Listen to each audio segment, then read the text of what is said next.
Hi అండి, welcome back to worry miracles. నేను మీ శ్రావణి. ఈరోజు ఇంకొక కూల్ వీడియోతో మళ్ళీ మీ ముందుకు వచ్చాను. అదే custard milk ice cream with jaggery బెల్లంతో ఐస్ క్రీమ్ చేసి చూపిస్తున్నాను. సో మీరు ఈ వీడియోని అయితే స్కిప్ చేయకుండా చివరి దాకా చూడండి. ముందుగా ఒక చిన్న బౌల్ తీసుకొని అందులో ఒక పావు లీటర్ దాకా పాలు పోసేసుకొని పక్కన పెట్టేసుకుందాము.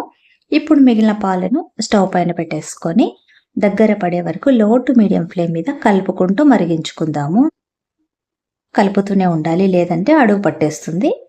తర్వాత ఇప్పుడు మనం తీసి పెట్టుకున్న బౌల్లో పాలల్లోకి 1 టేబుల్ స్పూన్ అంత కార్న్ ఫ్లోరు, అలాగే 1 టేబుల్ స్పూన్ అంత కస్టర్డ్ పౌడర్ కూడా వేసి ఉండలు కట్టకుండా, లమ్స్ అనేవి రాకుండా స్లోగా మొత్తంగా స్పూన్తో అంతా కూడా సాఫ్ట్గా మెల్ట్ చేసేసుకుందాము.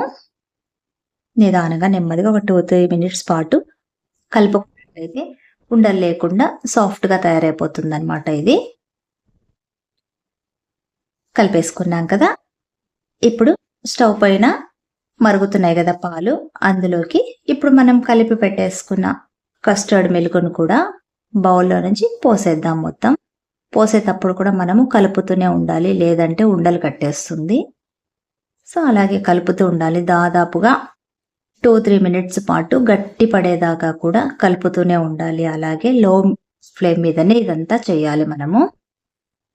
సో కలిపేసుకున్నాం కదా. దాదాపుగా ఈ టెక్స్చర్ అంతా కూడా గట్టి పడిపోయింది. చూడండి, క్రీమీ టెక్స్చర్ వచ్చేసింది కదా మనకు. ఇలాగే దగ్గర పడాలి, అప్పుడే పర్ఫెక్ట్గా ఐస్ క్రీమ్ అనేది మనకు కుదురుతుంది. మొత్తం ఇప్పుడు దీన్ని కొద్దిసేపు ఇలాగే స్టవ్ కట్టేసి చల్లారబెట్టేసుకున్నాం.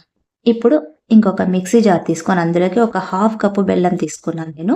స్వీట్నెస్ కావాలనుకునే వాళ్ళు ఇంకొంచెం ఎక్కువ యాడ్ చేసుకోవచ్చు. తర్వాత ఇందులోకి మనం కాచి చల్లారి పెట్టుకున్నాం కదా కస్టర్డ్ క్రీము, కస్టర్డ్ మిశ్రమం, ఆ మిశ్రమాన్నంతా కూడా మొత్తంగా మిక్సీ జార్లోకి పోసేసుకుంటున్నాను. మొత్తంగా అంతా దీంట్లోకి ట్రాన్స్ఫర్ చేసేసుకున్న తర్వాత ఇందులోకి మీ దగ్గర అవైలబుల్ ఉంటే క్రీమ్ వేసుకోండి, లేదంటే పాల పొడి 1 స్పూన్ వేసుకున్నా 2 స్పూన్స్ వేసుకున్నా సరిపోతుంది. తర్వాత ఇందులోకి వెనిలా ఎసెన్స్ నేను 1 పావు టీ స్పూన్ వేస్తున్నాను, లేకుంటే చిన్న యాలక్ వేసుకోండి సరిపోతుంది. సో మళ్ళీ ఒకసారి మిక్సీ పట్టి పెట్టేసుకున్నా. చూడండి ఎంత క్రీమీగా వచ్చిందో. ఇప్పుడు ఇందులోకి మనము ఇది పక్కన పెట్టేసి ఇప్పుడు మనం చిన్నపాటి కుండ లాంటిది ఏమైనా ఉన్నట్టయితే, మట్కా ఉన్నట్టయితే దాంట్లోకి కొంచెం అంతా కూడా ట్రాన్స్ఫర్ చేసేసుకోవచ్చు అనమాట. చేసేసుకున్న తర్వాత పైన కొంచెం గార్నిష్గా నేను బాదం పలుకుల్ని వేస్తున్నాను. మీకు ఇష్టమైతే పిస్తా పలుకులు లేదంటే జీడిపప్పు పలుకులు కూడా వేసేసుకోవచ్చు. ఇప్పుడు దీనికి అల్యూమినియం ఫాయిల్ అయినా వేసుకోవచ్చు, లేదంటే నేనేమో క్లింగ్ ర్యాప్ వేసేస్తున్నాను.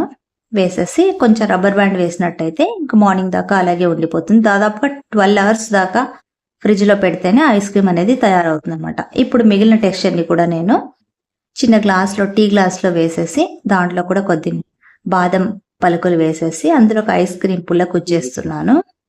వీటికి కూడా ప్లాస్టిక్ పేపర్ అనేది పెట్టేస్తున్నాను. క్లింగ్ ర్యాప్ పెట్టేసి దీన్ని కూడా దాదాపుగా 12 అవర్స్ పాటు డీప్ ఫ్రీజర్లో పెట్టేస్తున్నాను.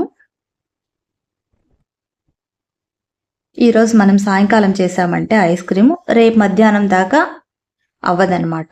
సో నెక్స్ట్ డే నేను తీసాను, 12 గంటల తర్వాత తీసాను. చూడండి ఎలా గట్టి పడిపోయిందో బాగా.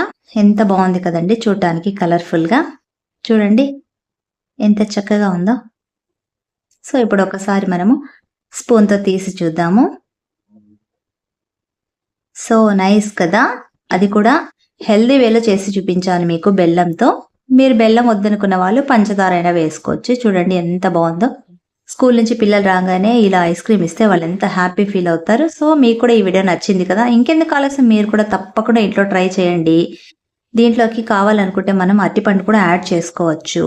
సో ఈ వీడియో కనుక మీకు నచ్చినట్టయితే ఒక్క లైక్ ఇవ్వండి, ఒక్క షేర్ చేయండి, అలాగే సబ్స్క్రైబ్ చేసుకోండి. మళ్ళీ ఇంకొక మంచి వీడియోతో మళ్ళీ మీ ముందుకు వస్తా. Until then bye.